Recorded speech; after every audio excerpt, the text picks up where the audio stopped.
اللہ کے نام سے جو رحمان اور رحیم ہے۔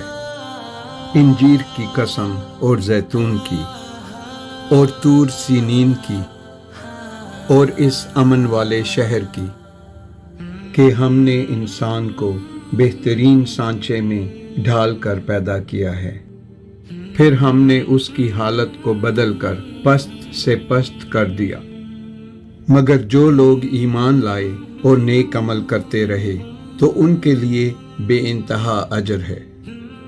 تو اے انسان، اس کے بعد بھی تو جزا کے دن کو کیوں جھٹلاتا ہے؟ کیا اللہ سب فیصلہ کرنے والوں سے بہتر فیصلہ کرنے والا نہیں ہے؟